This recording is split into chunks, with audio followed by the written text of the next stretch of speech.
রাজ্য সরকার মমতা ব্যানার্জির কাছে একটা হারমোনিয়াম পেয়েছিলাম, স্কেল চেঞ্জার, যার দাম এখন 70,000 টাকা, এই মাধব শুনিয়ে।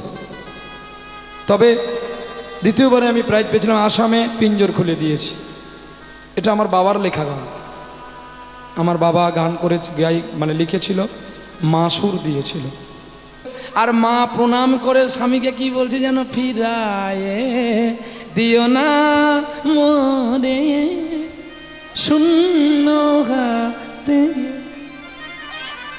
ফিরায়ে দিও না মোরে, ফিরায়ে দিও না মোরে, ঝাপতাল 10 মাত্রা, ফিরায়ে দিও না মোরে শূন্য হাতে, ফিরায়ে দিও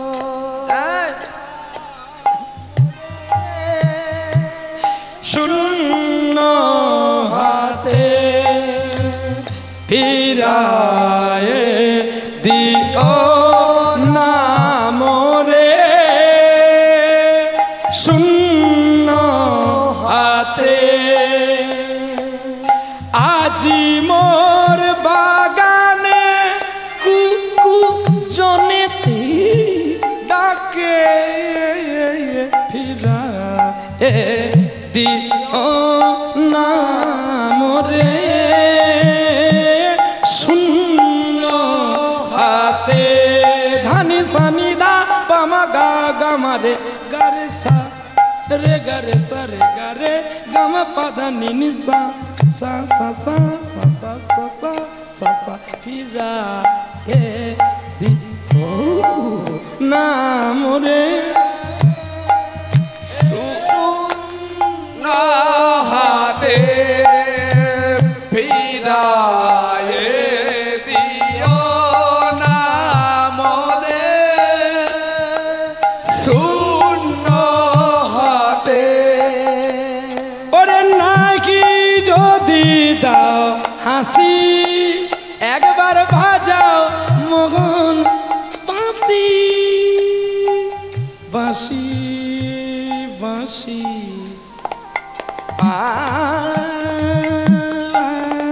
বাঁশি বাঁশি বাঁশি।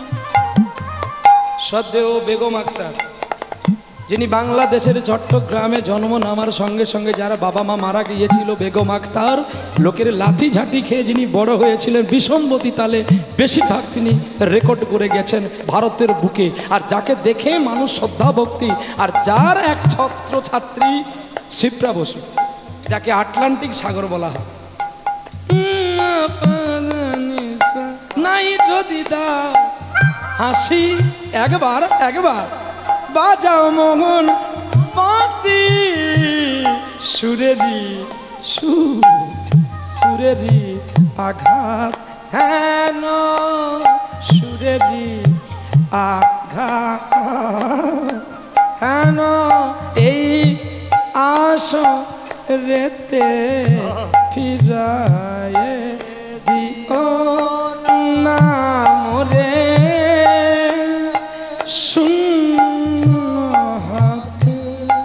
শূন্য হাতে বধু শূন্য শূন্য, ফিরায়ে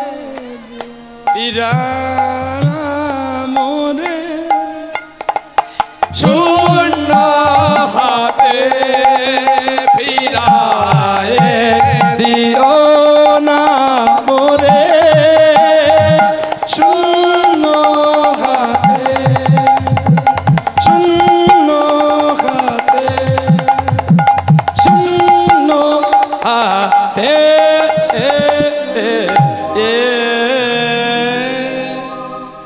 আনন্দে স্বামী স্ত্রী দিন কাটে, আর মা আমার গর্ভবতী হয়েছে গো। আর গর্ভবতী যেই হয়েছে, আনন্দের সীমা নাই। মা সদা প্রদীপ জ্বালায়, আনন্দে গান করে, আর স্বামী ভিক্ষায় যায়। এদিকে মৃগেনের যন্ত্রণা বেড়ে গেছে। স্ত্রী যখন গর্ভবতী হয়েছে, ছেলে নিশ্চয়ই প্রসব হবে। 10 বছর পরে মনে ছাড়তে হবে, কিন্তু মনে দুঃখ নেওয়া চলবে না, তাহলে তো আমার স্ত্রী জেনে ফেলবে। क्या करूं सजनी आए न वाला, क्या कर सजनी आए न प्रिय, सजनी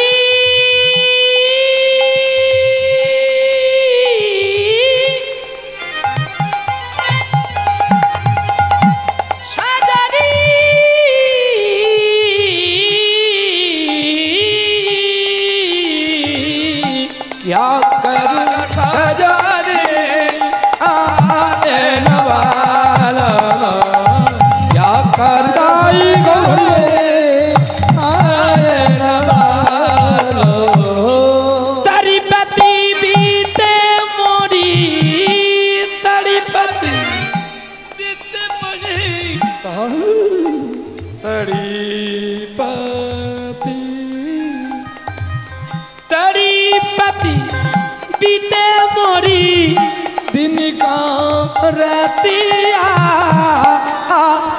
न वाला, तू क्या करूं सजनी आए न वाला, क्या कर सजनी आए न वाला, सजनी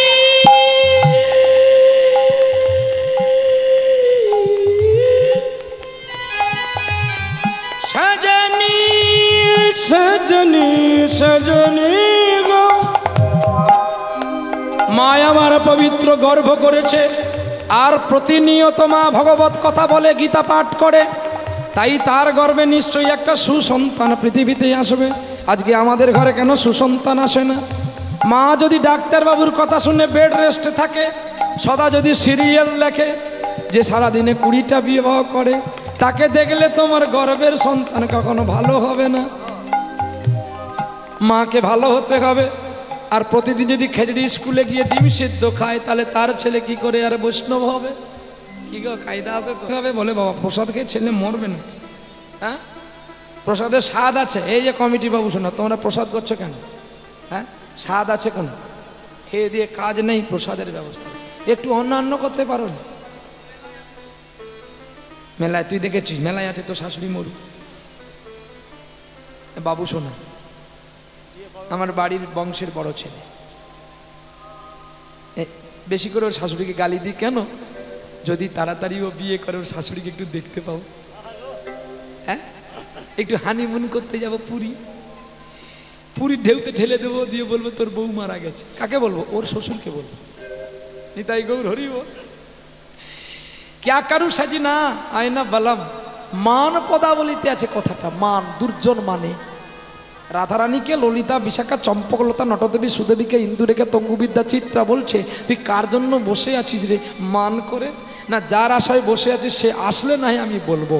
গানটি গেয়েছিলেন ওস্তাদ তানসেনের কাছ থেকে।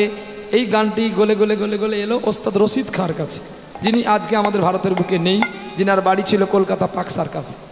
তিনি কদিন আগে 56 বছর বয়সে তিনি পরিত্যাগ করলেন দেহ থেকে। এরা ছিল সৌর সম্রাজ্ঞী সরস্বতীর বড় পুত্র। চলো, আর এই গানটাকে সবচেয়ে ভালো করে গিয়েছিলেন আমাদের কলকাতার একটা নক্ষত্র, তিনি আজ থেকে মাত্র 2 বছর আগে চলে গিয়েছিলেন, যার নাম সন্ধ্যা মুখোপাধ্যায়, যার অমৃতময় কণ্ঠায় যেন সন্ধ্যার তারা হয়ে আজও আমাদের কাছে উজ্জাপিত আলো হয়ে মা আমার দাঁড়িয়ে আছে গো। চলো দেখতে দেখতে গো হরি নাম গায়, কৃষ্ণ নাম গায়। তাহলে মাকে গর্ভবতী হতে গেলে, ভালো সন্তান আনতে গেলে সুপ্রসাদে খেতে হবে।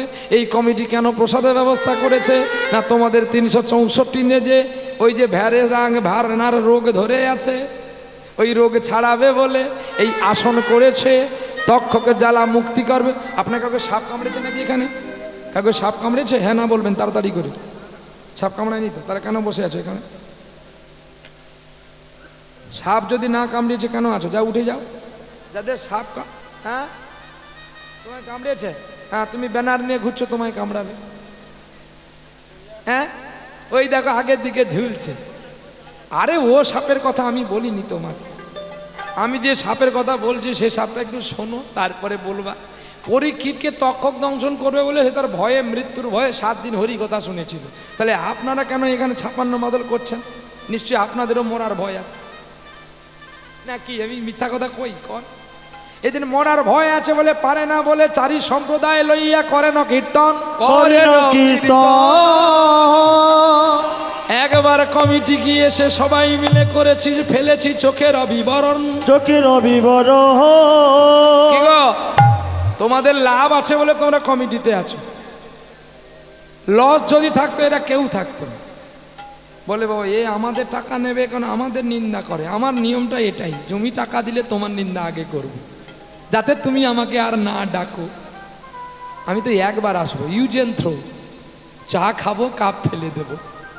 কিন্তু না, কথাটা আগে শুনে নেবে, তারপর ভালো লাগলে বলবে। তোমাদের লাভ আছে বলে তোমরা আছো। কি লাভ? এই কথাটা কোথায় লেখা আছে জানেন? অষ্টাদশ পুরাণে আছে, দেখবেন কথাটা আছে। বাঞ্ছারামকে ভগবান বলেছিল তোমাকে খাইয়ে আমার লাভ কি বলো? আমি প্রতিদিন ভিক্ষা করে তোমায় খাওয়াবো আর তুমি বাঁশি হাতে করে দাঁড়িয়ে থাকবে, তা আমার মানতে ইচ্ছে করে না। তখনই গোবিন্দ নিজে মুখ থেকে বলেছিল কথা, আমি তখনই খাই যদি কেউ আমাকে কোলে করে পুত্রের মতো স্নেহ করে খাওয়ায়।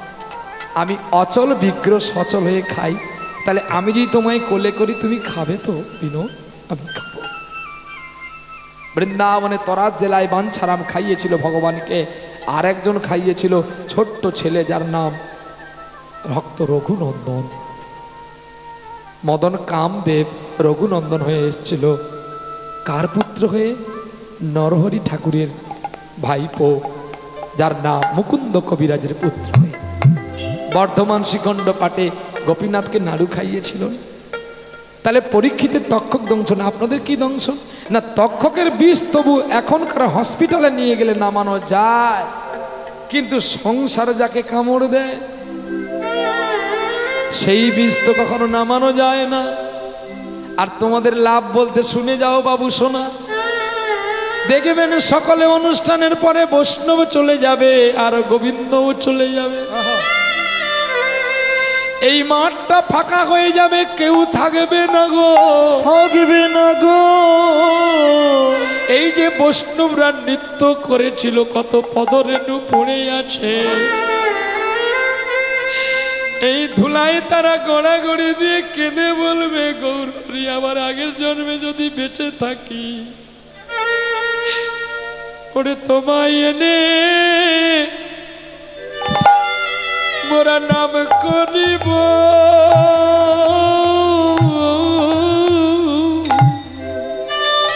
দয়ালে তোমায় এনে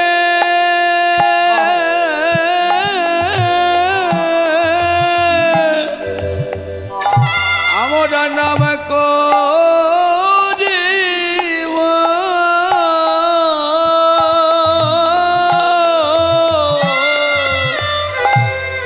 ও গোয়ামাই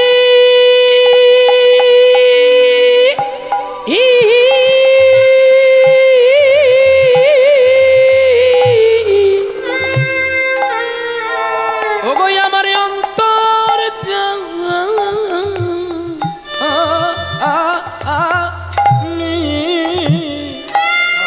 ও গো তোমায়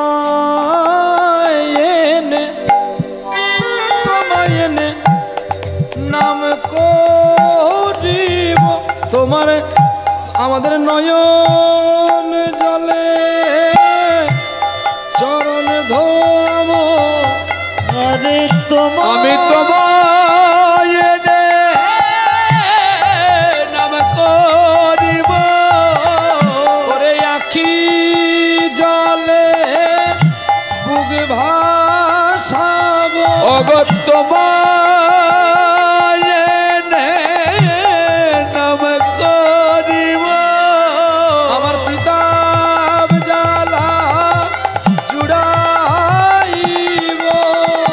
আমি তোমায় এনে নাম করিব। আমার মনের আশা পুরাইব।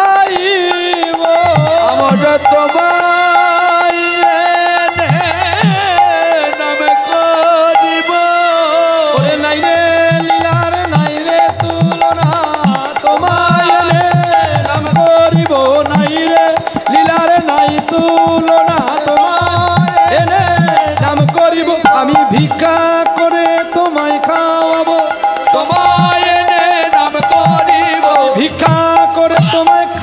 যাব আরে তোমায় এনে নাম করিব আমার চিতাবে জ্বালা দূর করিব তোমায় এনে নাম করিব আমার মনের আশা পূরণ করিব তোমায় এনে নাম করিব বলো জয় রাধে শ্রী রাধে বলে আরে তোমায় এনে নাম করিব তোমায় এনে নাম আমার কিতাবে জ্বালা জুড়াই তোমায় এনে নাম করিব কিতাবে জ্বালা দূর করিব তোমায় এনে নাম করিব আরে কিতাব জ্বালা দূর করিব তোমায় এনে নাম করিব কিতাব জ্বালা দূর করিব ও রাধে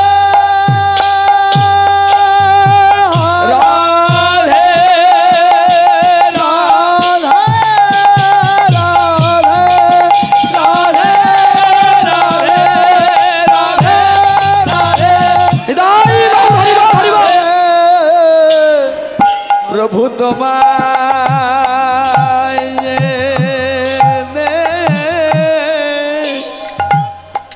नाम को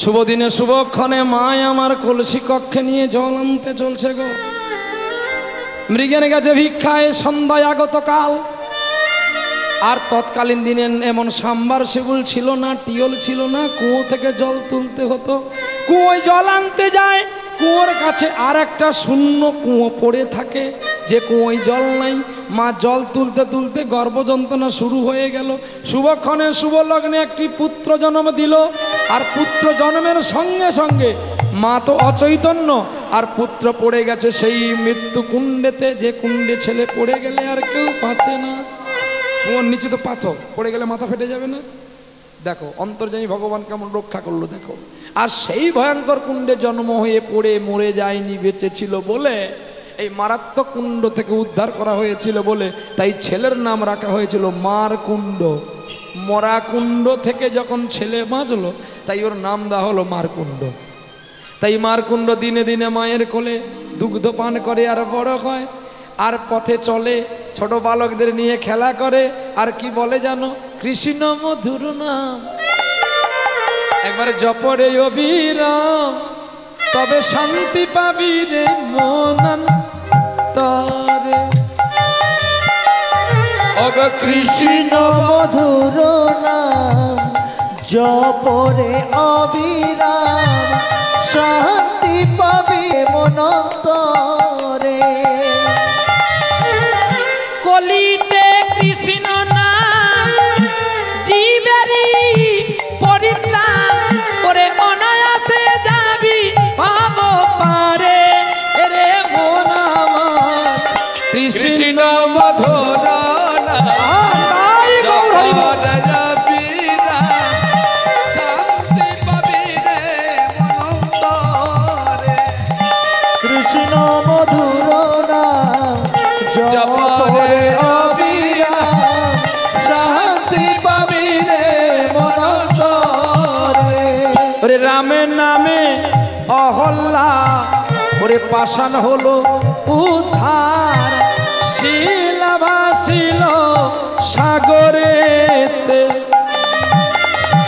আবার গুহক চণ্ডাল দেখো অসুচি কাঙ্গাল বুকে করিল রাম তার ও যেন কৃষ্ণ নামেতে দেহ মন সপিলে ওরে অনায়াসে যাবি ভব পারে রে মন আমার কৃষ্ণ মধুর জপরে অবিরাম শান্তি পাবি রে মনন্তরে কৃষ্ণ মধুর নাম জপরে অবিরাম শান্তি পাবি রে মনন্তরে হ্যাঁ রে খোকা তুই যে নাম করি তোকে নাম করতে কে বলেছে আমাকে নাম করতে আমার বাবা বলেছে বাবা বলেছে হ্যাঁ নাম করলে শরীর ভালো থাকে নাম করলে মনে কোনো দুশ্চিন্তা হয় না নাম করলে ঈশ্বরকে পাওয়া যায় হ্যাঁ রে খোকা, তুই যে এত সুন্দর সুন্দর গান করি, তোর বাবা তোকে কবে থেকে গান শেখায়? তুমি জানো না, বাবা গান শেখায় না, বাবা মাকে গান শোনায়, আর আমি মায়ের পেটে এনে ঝুনতে ঝুনতে সব গান শিখে ফেলেছি। সত্যি? হ্যাঁ খোকা, তুই কী কী গান শিখেছি শুনবে? আমি আরও ভালো ভালো গান জানি। মা তুই কী ভালো গান জানিস একটু শোনা না, শুনবে? সুরে বাণী মালা দিয়ে তুমি কেন আমারে ছুঁইয়া ছিলে, আমারে ছুঁইয়া ছিলে। সুরে বাণী মালা দিয়ে তুমি আমার ছুঁইয়াছিলে, আমার ছুঁইয়াছিলে। অনুরাগী কুম কুম দিলে ঢেলে বুকে প্রেম কেন নাই দিলে, আমারে ছুঁইয়াছিলে। সুরে বাণী মালা দিয়ে তুমি আমার ছুঁইয়াছিলে, আমার ছুঁইয়াছিলে। বাঁশি বাজাইয়া লুকালে তুমি কোথাও, আজ যে ফুল ফোটালে সে ফুল শুকায়ে বাঁশি বাজাইয়া লুকালে তুমি কোথাও, যে ফুল ফোটালে সে ফুল শুকায়। কি জানি আমার মন করে হায় হায়, কি যে চেয়েছিল কেন তা নাই দিলে, আমার ছুঁইয়াছিলে। সুরে বাণী মালা দিয়ে কেন আমার ছুঁইয়া, আমার ছুঁইয়া, আমার ছুঁইয়া ছিলে। হরিনাম কৃষ্ণ নামে বড়ই মধুর, বড়ই মধুর, যেই জন কৃষ্ণ হরে সে বড় চতুর, সে বড় চতুর। দেখতে দেখতে ছেলের বয়স যত বাড়ছে বাবার তত খাওয়ার বন্ধ হয়ে যাচ্ছে। হ্যাঁ? কে জানে কথাটা? বাবাই জানে, মা তো জানে না। একদিন মা বাবাকে বলছে, হ্যাঁ গো তোমার কি হয়েছে গো? পুত্র পাইনি, পুত্র পাইনি, গোবিন্দের কাছে কাঁদলে, স্বামী স্ত্রী দুজনে মিলে কাঁদতে গোবিন্দ পুত্র দিল, আর পুত্র দিয়ে তুমি দিনে দিনে তোমার খাবার ছেড়ে যাচ্ছে কেন, কি হয়েছে আমাকে একটু বলো না খুলে। বলে, দয়াময় তোমাকে বললে আর তুমি কি সমাধান করতে পারবে? কেন, কি হয়েছে? না না কিছু হয়নি, বলবো, বলো না। আমি কেন ভাবছি আর কেন খাওয়া কমিয়ে দিচ্ছি জানো? আমার তো সারাটা জীবন ভিক্ষা করে করে চলেই গেল, কিন্তু আমি যদি আমার ছেলের জন্য কিছু না রেখে যাই, আমার ছেলে কি বলবে যেন বড় হয়ে? আমার বাবা শুধু আমাকে জন্ম দিতে জানে, কিন্তু আমার জন্য লোকের ছেলের মতো তার বাবা কিচ্ছু রেখে যায়নি। বলো না দয়াময়ী, আমি ভিখারি, আমি কি রাখবো আমার খোকার জন্য? তাই আমি গোবিন্দের কাছে কাঁদি, গোবিন্দকে ডাকি, গো তুমি আমাকে মুক্তির উপায় বলে দাও। আমি কেমন করে তোমাকে পাবো না রাইব? বেশ, তুমি এর জন্য কোনো টেনশন করো না, অনেক চিন্তা করো না, আমি তো তোমার কাছে আছি, আমি খোকাকে ঠিক বুঝিয়ে বলবো। ওই দেখো তোমার ছেলে কেমন নাচতে নাচতে করি না গাইতে গাইতে আসছে গা। একবার বলো রে মধুমাখা হরি নাম বলো, একবার বলো রে মধুমাখা হরি নাম বলো রে। আচ্ছা আমি তোমাদেরকে হাতে তালি দিতে বলছি, মৃগেন তার ছেলেকে বলছে, সে তার নাচতে নাচতে তালি দিতে আসছে। আপনাকে মৃগেনের ছেলে, আপনাদের অভ্যাসগুলো খুব খারাপ। হ্যাঁ এটা ভালো এইখানে করছো না কমিটিকে ভয়ে দেখে না গাড়িতে করা হয়, তাই হরিনাম হয় করো, বাড়ি গেলে সব ভুলে যাবে, বাড়িতেও করো। বাহ ভালো মা গো, তুমিও করো মা, বাহ। আচ্ছা তোমরা কারা কারা হরিনাম করো ঘরে গিয়ে হাত তোলো দেখি, বাহ। আচ্ছা কারা কারা ভগবানকে ভালোবাসনি হাত তোলো দেখি, কি গো, বাহ বাহ বাহ বাহ। তাহলে আপনার ভগবানকে ভালোবাসেননি, কথাটাকে ভালো করে শুনতে হয়। বেশ আমি তাহলে জুলাপির পেঁয়াজ দেবো না, সোজা কথা বলছি। কারা কারা ভগবানকে ভালোবাসো হাত তোলো, কারা কারা ভগবানকে ভালোবাসো হাতটা তোলো। বেশ তুমি ভগবানকে ভালোবাসো, এই যা তো গিরিধারী উড়নাটা নিয়ে যাও, ওর পায়ের ধুলি নিয়ে ভগবানের মাথায় দেবো, যা দে চরণ ধুলি দে, দে মা দে, দে বাড়া বাবা বাড়া, বাড়িয়ে দে। দে, পা গুটিয়ে বসে আছে। ভগবানকে এত সোজা, এমনি কি আর লোকে আমাকে 1 বছর আগে নিয়ে যায় রে, কায়দা জানি বলে। তোদের মতো একটা মেয়ে ছিল যার বেশি মান করেছিল বলে গোবিন্দ কয়েকবার গিয়েছিল, শুনে নাও তত্ত্বটা। এখন একদিন ভগবানের জন্য মালা গেঁথে নিয়ে গেছে রাধারানী, গোবিন্দের গলায় পরালো। এখন গোবিন্দ যদি দাদার সঙ্গে খেলাধুলা করে, আচ্ছা যতই রাধাকে ভালোবাসুক না কেন, দাদা যতই জানুক, তবু কি সকলের কাছে মালা পরাটা শোভা হবে? নিশ্চয়ই না। তাই রাধারানীকে কৃষ্ণ ইশারা করে বলে দিল, নয়নে নয়নে বানাবো ঋষণে, পীড়িত যদি করবে কথাগুলো শিখে রাখো। আর যারা এখনো বিয়ে করনি, যারা বিয়ে করতে ইচ্ছুক, আমার সঙ্গে যোগাযোগ রাখবে। আমি এমন একটা ছেলের নাম্বার দেবো, ছেলেটা খুব টাটকা, দারুণ দেখতে, একটু কালো, কিন্তু চরিত্র তার ভালো। 16,000 মেয়েকে একসঙ্গে বিয়ে করেছিল, চাঁদ বদনে হরি হরি বলো। তবুও সকল স্ত্রী মিটমিট করে দেখছে, কেউ প্রতিবাদ করতে পারলো না, তুমি ওই মেয়েগুলোকে বিয়ে করলে কেন? কৃষ্ণ বলেছিল, এগুলো তো শুধু তোমার চোখে গো, বিশ্বকে যে আমি রমণ করে রেখেছি সেটা কি তুমি জানো না? সমুদ্র মন্থনে যেমন গরল আর অমৃত উঠেছিল, ঠিক আমিও তেমনি সারা বিশ্বকে রমণ করে করে পাপ আর পুণ্য দিয়ে রেখেছি।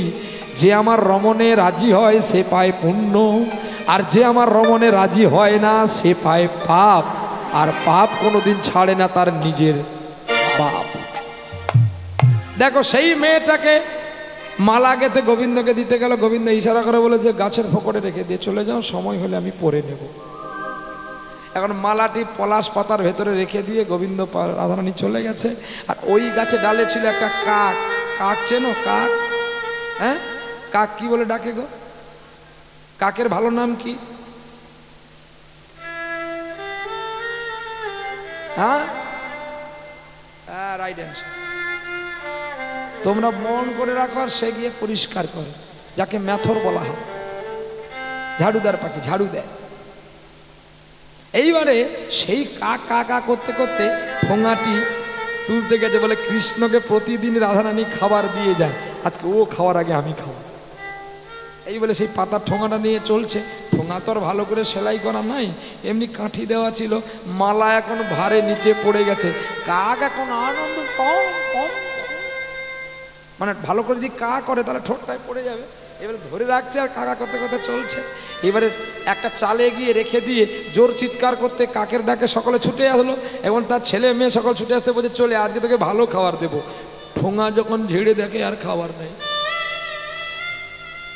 দেখো সেই পথে নীতি চলে গতাগতি, চন্দ্রা বলি হায়, পথের মাঝে ফুলের মালা দেখিতে পারিল তাই। মালাটি লইয়া যত্ন করিয়া ধীরে ধীরে চলে গেল, বধুর গলায় পড়বে বলে বাসনা করেছিল। আমি অভাগিনী কোনটি রজনী গাঁথিতে পারিনি মালা, এই মালা কি গলায় দেব, নেব চিকন কালা। আমি তোমায় বড় ভালোবাসি গো, তোমায় বড় ভালোবাসি গো, তোমায় বড় ভালোবাসি গো, তোমায় বড় ভালোবাসি গো। মালা লই। বারান্দা থেকে রাধারানী বলে, বা আমি মালা গেথে তোমায় দিলাম, তুমি আমার মালাটা না রেখে চন্দ্রাবলীকে দিয়েছ। কায়দা দেখলে তো। রাধারানী কথা বললেন না, মান করলেন। আমি তোমাকে এত ভালোবাসি, তবু তুমি একটা মেয়েকে ভালোবেসেছ। আমার এত রূপ থাকতে তুমি ওই মেয়েটাকে ভালোবেসেছ।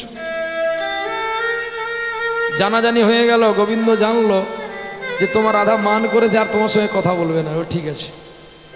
যোগী বেশ ধারণ করলেন, যোগী অভিসার। এই কথাগুলো তত্ত্ব কথা, এগুলো কিন্তু বাইরের কথা নয়। আমার কথা কোনো রাজনীতি কে কি করলেন সেটা আমার দেখা দরকার নেই। আমি ধর্মনীতির প্রতীক, আমি ধর্মনীতি কাজ করে যাব। তবে সামনের বারে অনুষ্ঠান করলে কমিটি বাবু সোনাদের বলবো, এই স্টেজটাকে একটু উঁচু করবেন। এটা হচ্ছে ব্যাসাসন, ব্যাসাসনের সার জল নিতে গেলে উঁচু করতে হবে, তা নাহলে তোমাদের এই জমিনে ভালো চাষ হবে না। বলবে কেন, এই জল গড়ি যদি তোমাদের জায়গায় না যায়, তাহলে সার জল যদি না গেল, তাহলে ভালো ধান হবে কি করে? মাঠে ধান লাগালে সার না দিলে, ঔষধ না দিলে ধান ভালো হবে? ঠিক তেমনি এই সার জল যদি তোমাদের মাঠে যায়, তাহলে তোমাদের মাঠে ভালো ধান হবে। আর না হলেই কাঠায় 10 কিলো হবে। নিতাই গৌর হরিব। ব্যাসাসনকে উঁচু রাখতে হয়, পরীক্ষিতাসন আর ব্যাসাসনকে এক সমগতিতে রাখতে নেই, একে একটু হলেও উঁচু করে রাখতে হয়। নিতাই গৌর হরিব। দেখতে দেখতে কি হলো না, রাধারানীর কে মান ভাঙাবে বলে গোবিন্দ যোগী সাজলেন। যোগী অরুণকান্তিকে গো যোগী ভিখারি।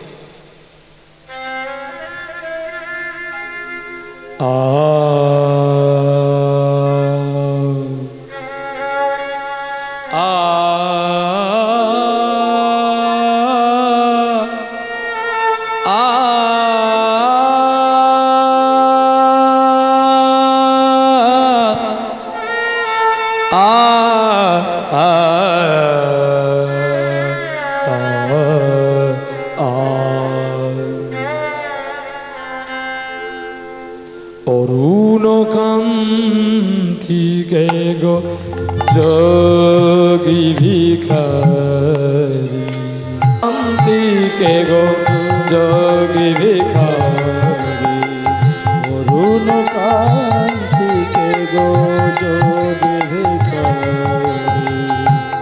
হরিনাম গায়ে পথে পথে যোগী বেশ ধারণ করে গেল। ভিক্ষা চাইতে বৃন্দাবনে যাবটে জটিলার মন্দিরে।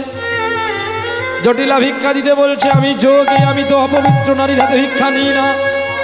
যাদের প্রতিহারা তাদের কাছে ভিক্ষা নেব কি করে? দাঁড়া দাঁড়াও যোগী, আমার বাড়ি থেকে অমঙ্গল হবে, তোমাকে আমি আমার বউমাকে দিয়ে ভিক্ষা দিচ্ছি, তুমি চলে যাও একটু ভেতরে। বলছে আমি ত্যাগী মানুষ, আমি কারোর বাড়ির ভেতরে যাই না। বাহ, রাধারানী নিজে ভিক্ষা নিয়ে এসেছিল গোবিন্দকে দেবে বলে। রাধারানীকে বলেছিল, রাধে গো আমি যোগী, তুমি তোমার প্রাণনাথের সঙ্গে অভিমান করেছ। তার কাছে গিয়ে মান ভিক্ষা নিয়ে তুমি মান চূর্ণ করো, মান ভালো নয়। যদি তোমাকে ভিক্ষা দিতে হয়, চাল না দিয়ে তোমার মান ভিক্ষাটা আমাকে দাও। আর রাধারানী কথা বললেন না। বেশ, তারপরে গোবিন্দ কি করলেন একটু আগে দেখলেন না, আমায় কীর্তনে ওঠার সঙ্গে সঙ্গে মালা নিয়ে আমাকে মালা দিতে এসেছিল। কি গো বাবা শোনা, তোমরা শুধু আমাদের দিচ্ছ না, যারা নাম জাগিয়ে রেখেছে তাদেরকেও মালা দিয়েছ গো। প্রশ্ন করবেন বাবা, তারা এই 100 জন এসেছে, এতজনকে মালা দিতে গেলে তো অনেক টাকার প্রয়োজন, তাও জানি। এতজনকে মালা দিতে যদি পয়সা অর্থ একটু কম হয়ে যায়, আমার কাছ থেকে একটু কেটে নিয়ে ওদেরকে মালা পরিয়ে দেবে। জানেন গৌরীদাস কীর্তনীকে মহাপ্রভু নিজে সাজিয়েছিলেন। আজকে আমরা বড় নয়, বড় তারা যারা দিনের পর দিন রাতের পর রাত এই বেদিটার নামটাকে জাগিয়ে রেখেছে। আমরা ব্যাঙ্গালোরের ডাক্তার, আমরা আসবো পালিয়ে যাব, বড় রোগ হলে আমাদের কাছে আপনারা ছুটে যাবেন, কিন্তু ষষ্ঠী চৌঠি ঝড় বৃষ্টি খরচ করে দ্বারা আপনাদের রোগ দেখে রাখে, তাদেরকে আপনাদেরকে ভালো রাখতে হবে। ওই মালা আমাদের না পরিয়ে তাদেরকে পরালে যে আমার মহাপ্রভু খুশি হবে। তাই বৈষ্ণব চিনিতে না রে দেবীর শকতি। বৈষ্ণবের কোনো কালাকাল নেই, সেটা কেউ মেথরও হরিনাম গাইতে পারে, সেটা মুচির ছেলেও গাইতে পারে। ভগবান তো কারোর একার নয়, ঈশ্বর যে সবার, ঈশ্বর সকল দেহের মধ্যে বিরাজিত মা। জগন্নাথ দাস আর বলরাম দাস ভাগবতে কহিলে সকল দেহ ভগবান অছি, মিছে ঘুরিছু কেন মিছে মিছি, আখির পানির ফেড়িবে তু তবে তো মিলিবে কানিয়া ললর দু, জিততে কাঁদিবে তেতে পাইবে, না কাঁদিলে কেমনে মিলিবে। এই চোখের পানি ফেলিল ভাই, তবে তো মিলিবে ব্রজের কানায়। তিনি কি খেলেন কি করলেন আমার জানার দরকার নেই, তিনি আমার বাড়িতে বৈষ্ণব, আমার কর্তব্য তাকে সাধুবাদ জানানো। তাই গৌর হরি বল। যোগী বেশ চলে গেল মালি সাজে। মালি মানে জানো মা, মালি কাকে বলে? বাহ, যিনি ফুল তুলে মালা গেতে বাজারে বিক্রি করে তাকে মালিকর বলা হয়। মালা নিয়ে রাধারানীকের গলায় পরালো, তাতেও মান গেল না। আচ্ছা, নাপিত তোমাদের দেশে আছে? নাপিত, নাপিত কি করে মা? নাপিত সব কাজ জানে। ভালো কথা বলেছ, সত্যি নাপিত সব কাজ জানে। কারোর বাড়িতে পুজো হলে আগে নাপিত যাবে। কেন? সেই যে পঞ্চপল্লব পঞ্চগব্য এগুলো সে জোগাড় যাচি করে না?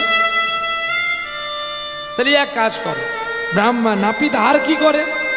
বলে অশৌচকে মুক্ত করে। নাপিত আর কি করে? বলে আর কি করে জানো? দেখবেন শ্রাদ্ধ ভারে কারো যদি কেউ মারা টারা যায়, তাদের শ্রাদ্ধের পরে তাদের আলতা পরানো হয়। আমাদের নদিয়াতে হয়, তবে আপনাদের মেদিনীপুরে হয় কিনা বলতে পারবো না। আমাদের নদিয়াতে হয়, আলতা পরানো হয়। আর আলতারা কে পরাবে জানেন? ওই নাপিতই পরাবে। এইবার রাধারানী নাপিত হয়ে রাধারানীকে আলতা পরাতে গেল। আহা, ওরে আলতা পরিয়ে বধূর চরণে চুম্বন করছে গো। এই কৃষ্ণ আপনারা যাকে রেখেছেন চরিত্রটা শুনুন। লোক বদনে চুম্বন করে, সে পায়ে চুম্বন করছে। আর চুম্বন করে তার চরণটা বুকে রেখে কি বলছে জানো? এই বধূকে কি আর বলিব আমি,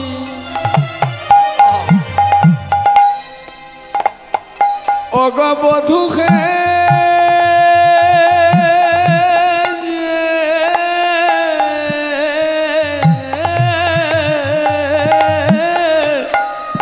কি আর বলিব আমি। আমার জীবনে জীবনে জন্মে মরণে একবার প্রাণনাথ হয় তুমি গো, কি আর বলিব আমি। ও গো আমার জীবনে জীবনে জন্মে মরণে প্রাণনাথ হয় তুমি গো, প্রাণনাথ হয় তুমি। রাধে তোমায় চরণে ছাড়াই